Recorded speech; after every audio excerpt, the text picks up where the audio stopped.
Hello, I'm Dr. Michelle Jorgensen from Living Well with Dr. Michelle. In this video, I'm going to tackle a big controversy. What causes cavities and can you heal your teeth?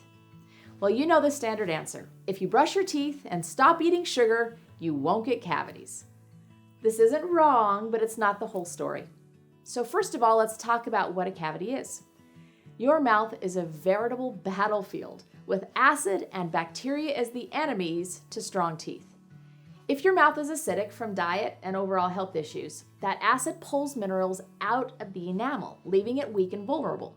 While enough minerals are pulled out, called demineralization, bacteria can travel through the enamel to the dentin, and the dentin becomes infected. Once that infection starts, it's called dental caries or a cavity. You know, there's been an upward trend in cavities since the 1990s. In fact, in an article from the CDC in 2016, it says that although dental caries are largely preventable, they remain the most common chronic disease of children 6 to 11 and adolescents 12 to 19. Tooth decay is 4 times more common than asthma among adolescents. Dental caries also affects adults, with 9 out of 10 people over the age of 20 having some degree of decay. So there's been an increase in decay, while people in the US spend over $20 billion on dental care annually. Toothpaste commercials saturate the airways, and we have at least 2 generations of people who have been educated on what to do to prevent cavities. So obviously, poor dental hygiene alone can't be the cause for all of these cavities. Despite more spending on dental care than any other time in history, dental health is as bad or worse than it's ever been. So something must be missing. Well, in the 1940s, at a meeting of the International Association of Dental Research, the attendees wanted to end the debate over the cause of cavities. There were 3 heavily researched theories that were debated, along with others. These 3 theories were, first, the acidogenic theory. This theory explains that bacteria in your mouth are fond of sugar. When they eat sugar, they produce acid as a waste product. That acid dissolves the minerals in your tooth and you get a cavity. That was the first. The second theory is the diet theory. Dr. Weston Price was a dentist that was frustrated with dental decay. He took 10 years to travel the world looking for groups of people that had good dental health. Then he studied those people and found consistent, common nutritional reasons for healthy teeth and mouths. The third theory is the hormone theory. Dr. Melvin Page also researched dental decay and found that there is an internal fluid flow in teeth that naturally helps the tooth stay clean and healthy. This flow is controlled by hormones. So when hormones are not balanced, this fluid flow reverses and brings toxins into the tooth rather than out. So after evaluating the data from many research studies on the topic, the majority of people at this meeting felt that the acidogenic theory, sugar plus bacteria equals cavities, was the most correct. This was adopted as fact, and that decision holds strong today, despite evidence to the contrary. Now, I don't think they were wrong in 1940, but I don't think they were completely right either. I believe that there are multiple factors that contribute to tooth decay, and my years in practice have confirmed this. You know, I often examine the teeth of a whole family at the same time. I'll see a wife that recently gave birth, and she has 5 new cavities. Her husband secretly confides that he hasn't flossed a day in his life, and he's never had a cavity. Then their children, they're a mixed bag, some with cavities, some without. Well, this family, they eat the same food. They have similar dental care. So why the difference in decay? There are volumes written about this, but I'm going to give you some simple answers and things that you can do tomorrow to stop, prevent, and even heal or remineralize cavities. Sugar on the teeth is not what causes cavities. The sugar feeds certain damaging bacteria, and those bacteria create acid. It is that acid that dissolves and pulls the minerals out of the enamel, leading to the cavity. Well, we all have bacteria in our mouths, and some live in that sticky plaque that makes your teeth feel fuzzy. You know what I'm talking about.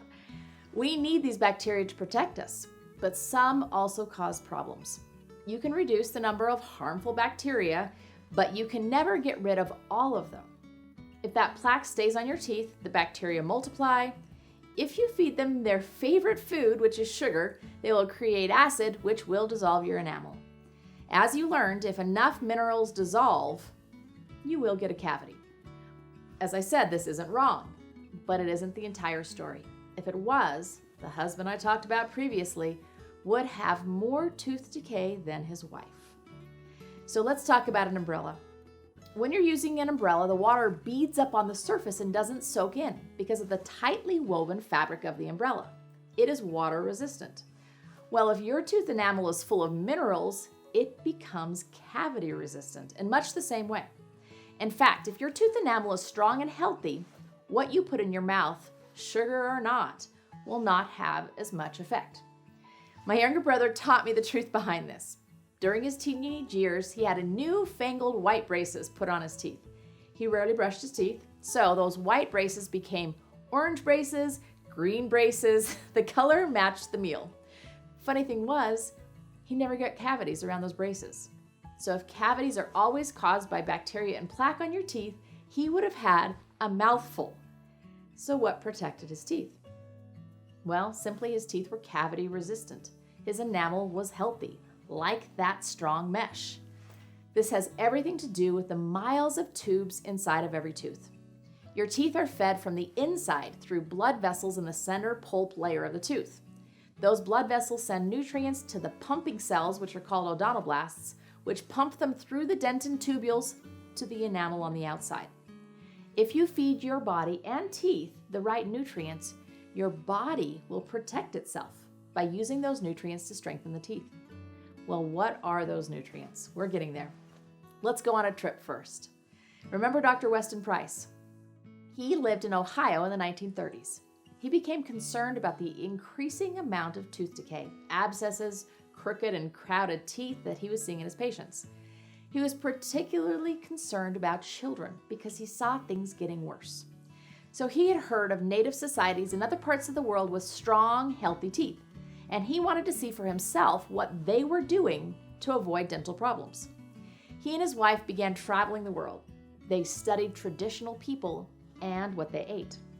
Over 10 years' time, he visited isolated Swiss villages, Gaelic communities in the Outer Hebrides, indigenous peoples of North and South America, Melanesians, Polynesians, South Sea Islanders, including New Zealand, Maori, African tribes, and the Australian Aborigines.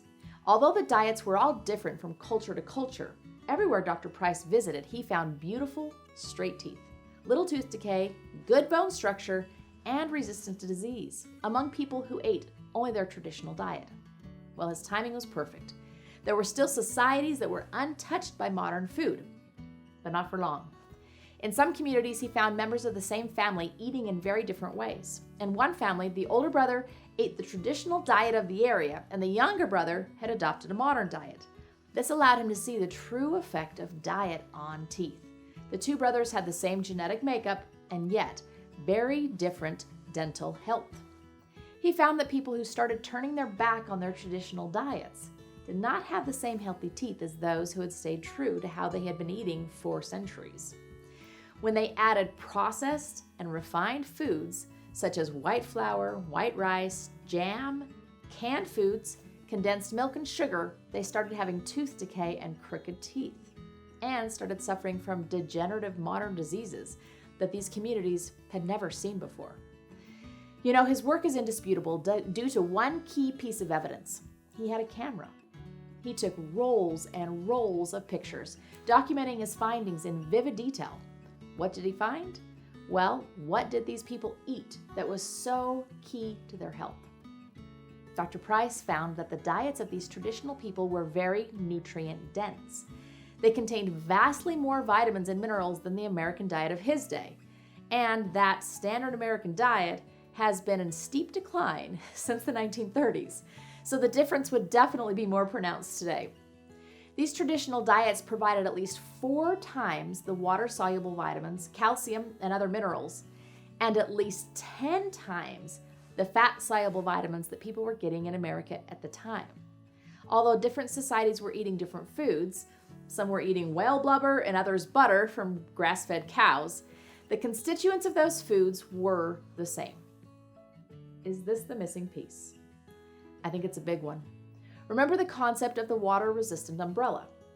Dr. Price figured out how to have strong, decay-resistant teeth. And what he found surprised even himself. He conclusively showed that a major contributor to tooth decay and chronic disease in modern civilization is a lack of nutrients in our modern diet. Today's scientists have validated Dr. Price's findings. What are those nutrients that are essential to healthy teeth? They are fat-soluble vitamins, which are A, D3, E, and K2. These fat-soluble vitamins help absorb essential minerals. Without getting too technical, not all the vitamins and minerals you eat are able to get into the places that they are needed. So imagine a key in a lock. Unless you have the right key, you are not going to get through that door no matter how much you need to get through. Well, fat-soluble vitamins are the right keys. They make it possible for your body to absorb minerals. Now, I don't like taking a handful of pills in the morning, and my body doesn't necessarily love it either. I'd much rather get the nutrients I need from the food I eat. However, in today's commercial farming and factory processed meat world, it's increasingly difficult to get the vitamins and minerals you need from these foods. So I'm going to give you recommendations to jumpstart the remineralization process.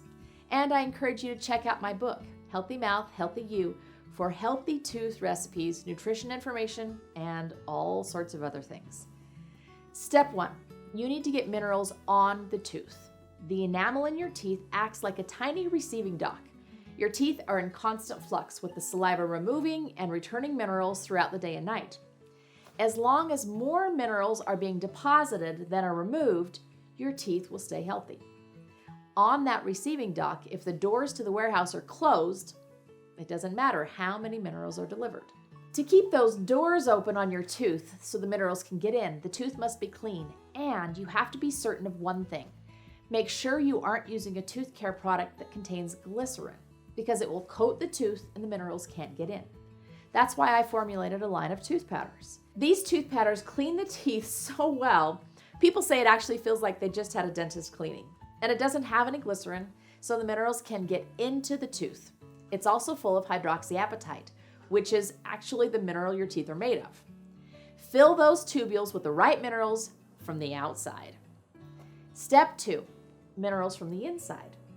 When the saliva comes to make a delivery, it needs to be full of minerals to spare. These minerals come from the diet and from what you take as a supplement.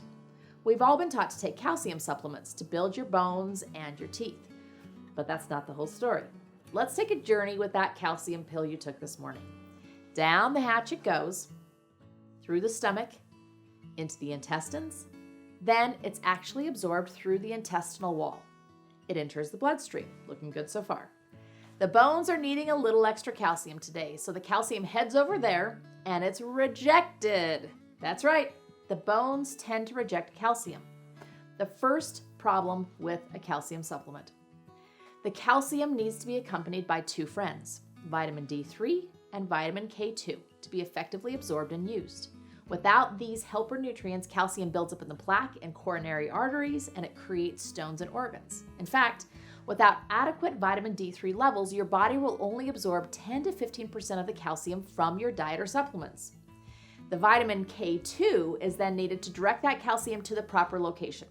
So think of the vitamin D3 as the gatekeeper, opens the door, and vitamin K2 as the traffic cop, directs you in.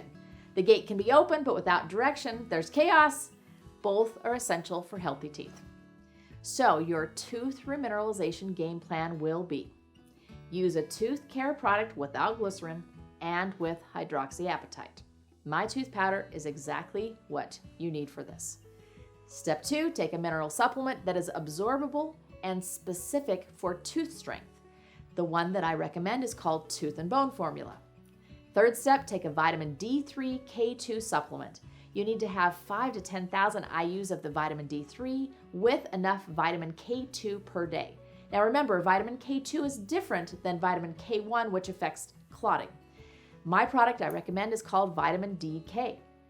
You can find the kit and more at livingwellwithdrmichelle.com or the link in the comments below. This will help you stop, prevent, and remineralize cavities.